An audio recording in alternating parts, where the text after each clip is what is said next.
Bonsoir les amis, ravi de vous retrouver. Ce soir nous accueillons le député de Guyane, M. Gabriel Serville. Bonsoir. Bonsoir. Alors, première question, votre analyse sur la démission des urgentistes de l'hôpital de Cayenne, du Char. On s'y attendait. Ça faisait trop longtemps qu'il y avait des cris d'alerte. Les médecins ont voulu lancer à leur tour un SOS, même si je regrette que lors de la manifestation de grève des agents qui a duré 74 jours, on ne les a pas entendus, mais qu'à ça ne tienne, je considère qu'on est tout à fait dans une suite logique.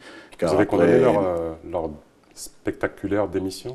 Je n'ai pas condamné la spectaculaire démission, j'ai posé des inquiétudes par rapport à la radicalité de la forme qui a été utilisée.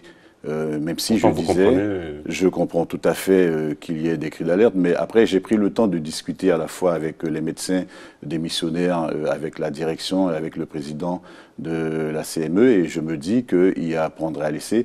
Dans tous les cas, le sentiment que j'ai, c'est que dans cette affaire-là, il manque un leader, il manque une gouvernance, il manque quelqu'un pour donner le tempo. Alors chacun dans son coin essaye de trouver des solutions à ces problèmes.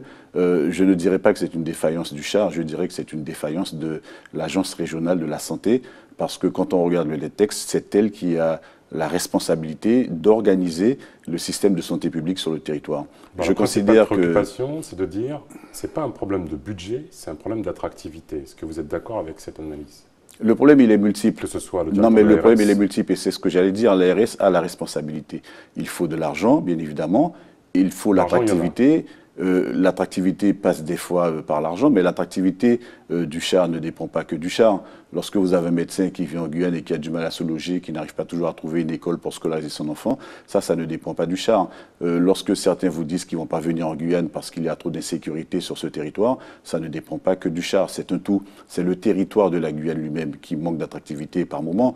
Mais cela étant dit, je suis persuadé que, compte tenu des nombreux rapports qui ont émaillé la vie du Char et la vie du système de santé publique en Guyane depuis quelques années, si on avait à la tête de l'ARS quelqu'un capable de comprendre, quelqu'un qui bénéficie, je veux dire, d'une expertise reconnue et de la confiance du ministère de tutelle, certainement que les choses auraient été beaucoup plus vite. En l'occurrence, je ne vise pas quelqu'un en particulier, ça n'est pas intuitif personné, c'est la fonction.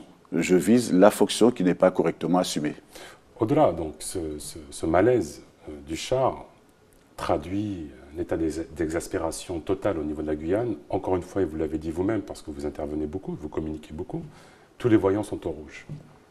Question légitime, sans tomber dans le populisme, à quoi sert un député de Guyane ? Un député de Guyane, c'est avant tout un député de la nation. Il n'y a pas un qualificatif qui serait spécialement dédié aux députés des Outre-mer. Lorsque nous sommes à l'Assemblée, nous sommes régis par les mêmes textes que les 577 députés de France et de Navarre. Alors, les choses peuvent avancer. Je crois qu'il faut qu'on fasse davantage de pédagogie, comme je le dis souvent. Il ne faut pas que les gens aient le sentiment qu'un député, dès qu'il pose une question, il a une réponse positive tout de suite. J'ai pris, pour exemple, le taux de pourcentage de bonnes réponses, de réponses favorables aux amendements déposés par les députés. Sur l'ancienne législature 2012-2017, ce taux était d'environ 10%. Sur les 577 députés, mon taux d'acceptation des amendements était de 12%. Ça veut dire que j'étais un petit peu au-dessus de la moyenne.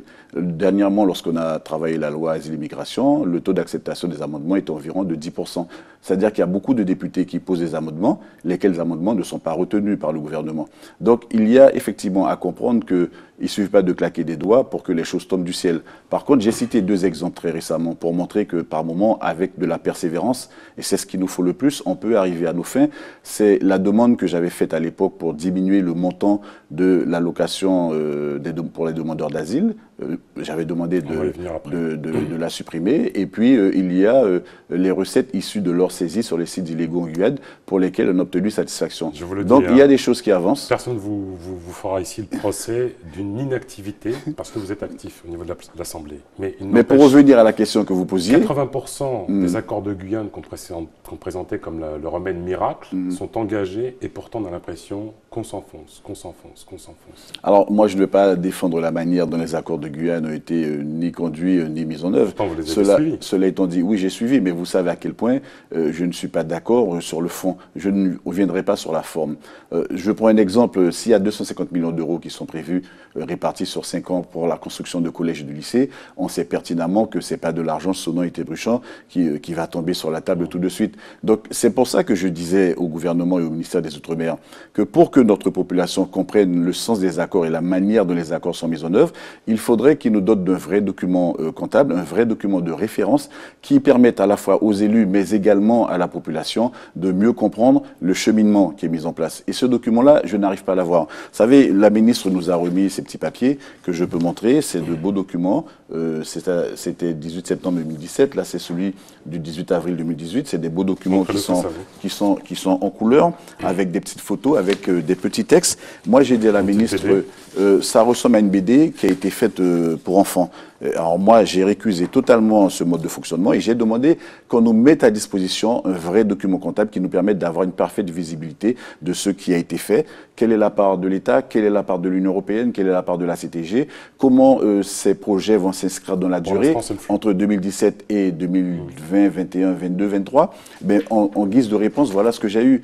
Une feuille A4 qui n'est imprimée que sur une seule face, où on me dit, voilà, traduction financière des engagements de l'État pour la Guyane. Voilà ce qu'on donne à un député de la Nation qui réclame qu'on lui tienne à disposition un document comptable qui lui permette de rendre compte à la population. Je ne sais pas si les téléspectateurs le voient, mais c'est quand même assez hallucinant. C'est très hallucinant. Voilà la réponse qui m'est faite à une question sérieuse que je pose à une ministre avec son cabinet qui me donne ça en guise de réponse. Alors moi je dis, OK. C'est insupportable. Qu'est-ce que vous comptez faire contre ça, contre cette forme de mépris? Alors, vous enchaînez la seule arme dont je dispose, c'est l'arme de la parole. C'est continuer à dire, c'est continuer à manifester mon mécontentement, c'est continuer à dire aux fonctionnaires de Bercy, dont je soupçonne qu'ils n'ont pas fait le travail correctement. Parce que, comme je le dis souvent, et j'ai l'impression que j'ai du mal à me faire comprendre quand je parle de ça, il y a des fléchages qui ont été réalisés par rapport à ce que nous avons signé dans les accords. Le problème, c'est que moi, je suis allé plus loin. Lorsque nous avons voté le budget 2018, j'ai comparé les sommes qui figuraient dans le fameux document de politique transversale qui récapitule toutes les sommes octroyées à la Guyane de 2018 avec le DPT 2017. Et là, je me suis rendu compte que le compte n'y était pas, justement. C'est pour ça que je soupçonne Bercy d'avoir fait un jeu de vase communicant en enlevant sur certaines lignes budgétaires ce qui était nécessaire pour nous donner l'illusion que la parole, que la revendication de la Guyane a été entendue. Et là, on est tout en subtilité. On va juste en parler au cours de la deuxième émission. Merci. On se retrouve tout de suite, demain. À tout de suite, les amis.